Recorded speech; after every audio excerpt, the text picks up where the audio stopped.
I am opening up a video game store in less than 1 year, and with doing that, it has brought up so many questions and challenges that I just don't know how to answer. So who's better to ask than successful game store owners? To keep it simple, I got invited out to Southeast Game Exchange, which is one of the nation's largest video game conventions. At Southeast Game Exchange this year, I was able to sit down and talk to SicCooper from Double Jump Video Games and Retro Rick from Retro Rick's Game Point. They both started their own stores, and so I thought who better to ask than these guys because they've done it and they are doing it successfully, also as content creators. So ladies and gentlemen, this is Game Store Advice with Retro Rick and SicCooper. I'm here with the owner of Double Jump Video Games. Dude, first of all, I just want to say thank you for talking to me. Of course. I plan on opening a retro video game store at the beginning of next year. And I've gone back and watched your videos from 5 years ago, 6, 7 years ago, whenever you first started opening. I just wanted to ask you what advice you would give to me in starting a retro game. So people ask questions like this all the time because we're one of the few game stores that has a presence on YouTube. Yeah. And the first thing I always tell everyone, and you might have already done this, is get a CPA. Okay. That's the number one thing. Okay. What is a CPA? CPA is the person that will file your taxes. They will, at least in my case, they help with getting business license, reseller permit. For our county in Washington, we needed a secondhand dealer's license. Yeah. So all these different types of things that you need, he helped with all that kind of stuff. He also helps us file our sales tax reports every month. Yeah. And that is something you kind of have to go to school for to learn how to do, so it's not something that I could really do myself. Exactly. So having him to help was really key early on. Yeah. Because otherwise I would have been lost, Yeah.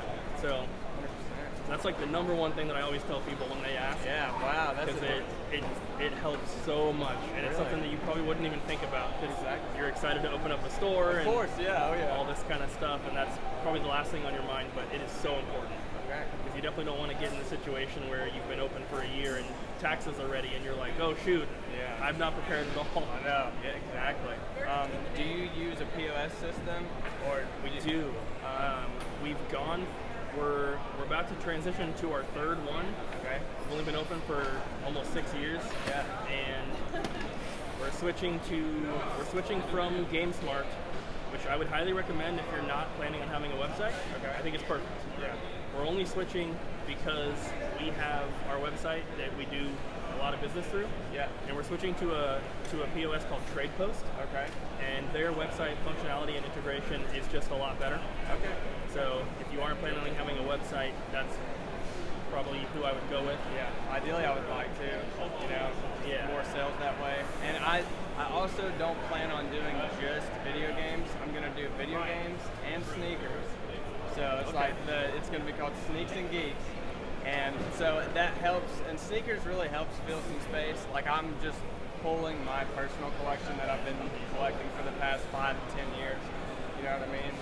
So I have around $5,000, right under $5,000 in inventory right now. So I'll be starting off small in a smaller space. Yeah. But how much inventory did you have when you first started? Dollar amount, I'm not sure. Yeah. But you cannot have enough. Yeah, I'll say that. Yeah. Because we also started in a pretty small spot. We were in 1,100 square feet. Yeah. We're at about 2,000 now, and we're going to be moving to a 4,000 square foot space in the next year. Nice. But when we first opened, I go back and watch those original videos, and it's it looks so empty. Yeah. We had nothing on the walls, and it was just. And I see a lot of game stores that open, and they kind of do the same thing. They don't have a lot to start out, which is fine. Things will grow quickly. Yeah. But they always, and like we did, there was nothing on the walls. It was very plain to look at. Yeah. So I guess that'd be another thing. Just throw up some posters or something, just to kind of break up just the boring white walls. Exactly. But yeah, dollar amount for inventory, I'm not really sure, but I did save stuff for 2 years. 2 years. 2 years of Craigslist and Facebook Marketplace and thrift stores and all that kind of stuff. Okay. And I was lucky to not have to get rid of my personal collection at all. Yeah. Okay. So I didn't want to. Yeah. I still collect. Yeah. But yeah, once you open, the inventory would grow quickly. Okay. Cool. Yeah. Well, dude, thank you so much for talking to me. Yeah. And last question, what is selling best for you right now? Like what consoles can you not have enough of? Consoles And games for said console. So, just talking about consoles, it's Super Nintendos and GameCubes. Really? They're hard to keep in stock. We have a huge amount of Wii's and N64s. For games though, in terms of like dollar amount, the best categories are PS2 and Switch. PS2 and Switch. Okay. And Switch is kind of a hard category for a lot of stores because it's kind of new, it's so expensive. But we do have a pretty big focus on bringing in Switch games. We get most of the new releases and stuff like that. Okay. So we have probably, including quantity, over 1,000 Switch games in our store, which most places don't. Yeah. So that helps. But PS2 is one of the biggest categories for sure. Awesome. Dude, once again, thank you so much for talking to me. It's nice meeting you. You too. And yeah, enjoy the event. Thanks for talking to me. Thank you so much. Yeah. And so after talking to Cooper, he gave me some really good insight and advice, and it's advice that most people don't give you. The typical advice is usually just focus on inventory, get a small business loan, and call it a day. Well, Cooper really gave me good advice that you don't think about. His first piece of advice being hire a CPA, because when tax time rolls around, as a first-time business owner, it's going to be a very stressful time, and I can only imagine how that goes. So as someone who runs a successful store, Cooper himself, I now know to hire a CPA from the get-go. He also affirmed that inventory is a must. It makes so much sense. It's clear. Like, that's a gimme, you know what I mean?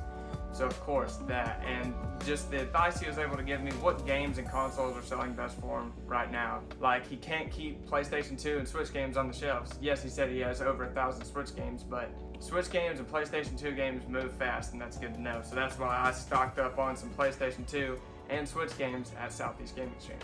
And the consoles he said that are best selling for him are Super Nintendos and GameCubes, which I totally get. Those are two Grail consoles. They have some heavy hitters. They have some really heavy titles on both of those consoles that are very expensive and very fun to collect for. So I made sure to pick up some GameCube games too. And man, I just can't say enough about Cooper. Like, he forked out 5 minutes of his time before the convention even opened, which is like the best time to get deals and talk to some vendors. So Cooper, thank you so much for giving me your time and answering all those questions. They were super helpful, and I just can't thank you enough. And secondly, I got to talk to Retro Rick. Retro Rick is also a well-known YouTuber, and he owns Retro Rick's Game Point in Arkansas. And here's the advice that he gave me. Long-time viewer of the channel. Thank you. And the game store is obviously going well. That's what I use is kind of like a template. I plan on opening a retro game store in 6 months. You take whatever ideas we've done, we've taken them from other places, so take them. Okay, so I love how you painted the vents green. Looks great. You, what advice would you give me before opening a game store on what's things that you probably don't think about when you're excited, getting ready to open? Yeah. Man, what's your stock looking like to start it? So I have it in Game Eye and in price charting. Okay. So I've been collecting for 10 years. I've been building inventory for like 3. Okay. So right now I have a right under like 4,700 in games right now. Okay. But I haven't put any stuff in from my personal collection, which I'm gonna go through, you know, and just. Yeah, I would say the two things is a strong stock to start, and I would start with a POS system. Okay. Don't do it later. Okay. Because everybody's like, I'm going to do it later, and then it's just so much work on the back end. Just do it now. Well, the one that we use is Fulcrum, and it's great. Fulcrum is great. Yeah, so just have it all organized, and then it'll be so much easier moving forward. Okay. And what's going to be different about my store is it's not just going to be video games. I'm also doing sneakers. Oh, nice. So it's going to be Sneaks and Geeks. And some YouTubers that we've both collabed with. Yeah. I have collaborated with Chase and Seth Fowler. Awesome. So I have Great dudes. Both phenomenal guys. You know what I mean? Sneaks and Geeks. I love it. Yeah. So good, man. Yeah. Well, dude, yeah. I appreciate it. Thanks for talking to me. It's nice meeting you. Man, honor, bro. Yeah. That's And awesome. just like Cooper, Retro Rick gave me a little gem of knowledge as well. His major point of advice wasn't inventory. It was get a POS system. It's better to start sooner than later, because I can only imagine how overwhelming it's going to be to enter all these games right when I'm in a store. Why not start now? Rick, thank you for that advice. And just like everyone has said, he also asked me about my inventory, which is super important. Don't want to advertise and open a game store and not have any games. So after Southeast Game Exchange, I was able to make my game inventory over $7,000, which I'm super pleased with, and I plan on it being at least over $10,000 before I open. And with all of that being said, Rick, Cooper, thank you guys so much. If you're watching this, thank you so much, seriously. That helped me so much, and thank you both for just taking time out of your day to answer some questions to a smaller YouTuber and to a soon-to-be fellow game store owner. Once again, thank you to Southeast Game Exchange for inviting me out this year. That was such a huge blessing, and if you haven't yet, go follow my Instagram page, Sneaks and Geeks LLC on Instagram. I'm not a LLC, but that's the only Sneaks and Geeks account that I could get, so that's why it's Sneaks and Geeks LLC. Please go check out that page. Once again, guys, thank you so much for watching. Plenty of more content coming out soon on Southeast Game Exchange, and I will see you all in the next video.